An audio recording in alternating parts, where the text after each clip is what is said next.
Nikt nie dawał im szansy, a oni w kilka tygodni upokorzyli największe hity branży, ale potem sami niemal pociągnęli za spust. 8 lutego 2024 roku na PlayStation 5 i PC-ty pojawiła się gra, która z zewnątrz wyglądała jak bardzo specyficzny, niszowy eksperyment. 4 żołnierzy, opuszczona planeta, setki kosmicznych przeciwników, karabiny, mechy i broń, która równie łatwo zabija wroga, co stojącego obok ciebie kolegę z drużyny. A nad tym wszystkim rozpościerała się gęsta satyryczna wizja przyszłości, w której superziemia sprzedaje swoim obywatelom tak zwaną zarządzaną demokrację. To było Helldivers 2. I nagle wydarzyło się coś, czego skala przerosła oczekiwania absolutnie każdego. Sony poinformowało, że w pierwszych 12 tygodniach sprzedano aż 12 milionów kopii na PlayStation 5 i PC-ty, co czyniło tę produkcję najszybciej sprzedającym się tytułem PlayStation w historii. Na Steamie rekord jednocześnie grających osób przebił 458 tysięcy. To nie był zwykły sukces. To był branżowy fenomen. Ale właśnie dlatego historia Helldivers 2 jest znacznie ciekawsza niż opowieść o kolejnym chwilowym hicie. Bo kiedy gra usługa odnosi tak gigantyczny sukces, największym wyzwaniem przestaje być zdobycie uwagi, a dążeniem staje się utrzymanie zaufania. Helldivers 2 przeszło przez serię wycieńczających wojen. Niektóre z automatami, niektóre z terminidami, a niektóre z własnymi graczami. Jak do tego doszło? Spójrzmy na kulisy tego fenomenu. Żeby w pełni pojąć sprawę, musimy cofnąć się do 2015 roku. Pierwszy Helldivers był kooperacyjnym twin-stick shooterem z widokiem z góry. 4 graczy walczyło na proceduralnych polach bitew, a absolutnie nieodłączną częścią filozofii gry był nieprzebaczający friendly fire. Już wtedy istniał również koncept Galactic War, czyli wielka wspólna kampania wszystkich fanów. Arrowhead nie wymyśliło więc tego systemu na potrzeby sequela. Studio po prostu przyniosło swoją sprawdzoną ideę na nieporównywalnie większą skalę.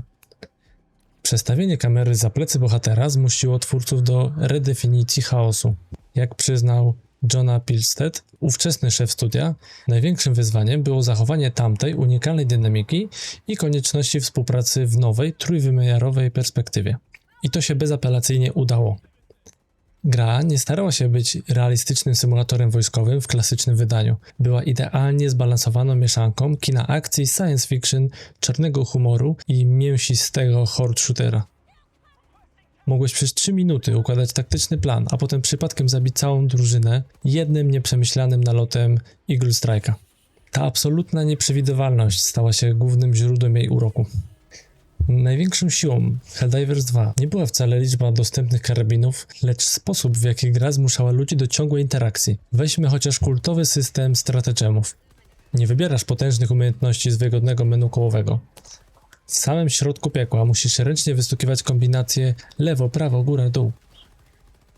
W bezpiecznym lobby to banał, ale kiedy wokół ciebie roi się od dziesiątek robali, pojedyncza pomyłka na klawiaturze zmienia się w wyrok śmierci. Do tego dochodzi nieuchronny friendly fire, który wymusza stałą komunikację.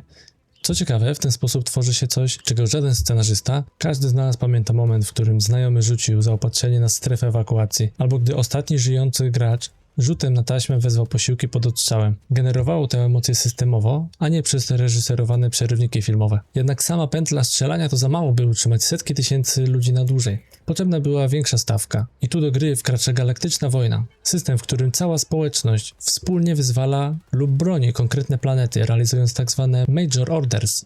Słynne Mavellon Creek stało się legendarnym memem. Nie dlatego, że oferowało najlepszy lód w grze.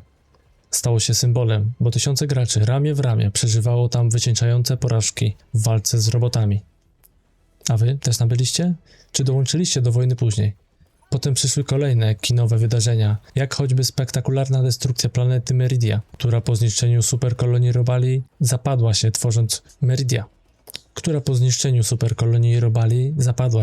tworząc groźnie wyglądającą osobliwość. To kluczowa różnica między Helldivers 2 a konkurencją.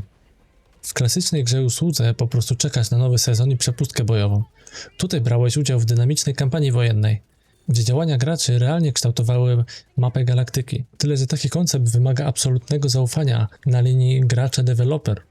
A to zaufanie wkrótce miało zostać wystawione na ciężką próbę. W maju 2024 roku wybuchł kryzys, który o mały włos nie doprowadził do wizerunkowej katastrofy całej marki.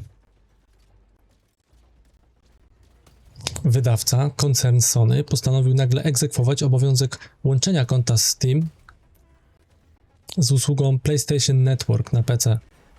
Choć zapis o tym wymogu znajdował się na karcie gry od dawna, na premierę został wyłączony ze względu na problemy z serwerami. Reakcja odbiorców była natychmiastowa i druzgodząca. Gracze nie tylko czuli się oszukani po miesiącach swobodnej rozgrywki, PlayStation Network nie było oficjalnie dostępne w ponad 170 krajach na świecie. Oznaczało to, że tysiące osób z dnia na dzień mogły stracić legalny dostęp do zakupionego produktu. Gra została zablokowana w regionach, gdzie Sony nie świadczyło usług, co wywołało furię. Skończyło się na masowym review bombingu na Steamie i ostatecznym cofnięciem decyzji przez Sony pod naciskiem ogromnej krytyki. Wygrana była spektakularna, ale blizna pozostała. Do dziś w wielu regionach sprzedaż gry na PC nie została w pełni przywrócona, a zaufanie do decyzji biznesowych wokół tytułu zostało trwale nadwyrężone. Od tamtej pory każdy krok twórców prześwietlano pod lupą. Drugi front tej wielkiej wojny otworzył się na podwórku samego studia Arrowhead i dotyczył balansu rozgrywki. Przez pierwsze miesiące deweloperzy kierowali się sztywną filozofią. Jeśli jakaś broń stawała się zbyt popularna, natychmiast ją osłabiano. Railgun, Breaker, Raptor czy miotacz ognia. Kolejne ulubione narzędzia graczy traciły swoją moc, by zmusić graczy do eksperymentowania. Gracze jednak czuli frustrację. Za każdym razem, gdy odnajdywali skuteczny i dający frajdę sposób na absurdalnie pancerne jednostki, studio reagowało pacyfikacją tego wyposażenia.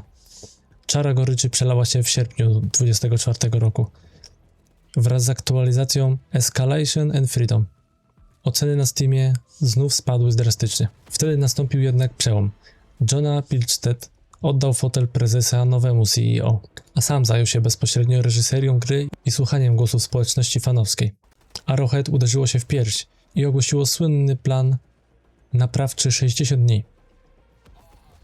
Jesienią 2024 roku wydano serię potężnych aktualizacji, które nie tylko przywróciły dawną moc osłabionym broniom, ale sprawiły, że walka z ciężkimi przeciwnikami znowu stała się satysfakcjonująca.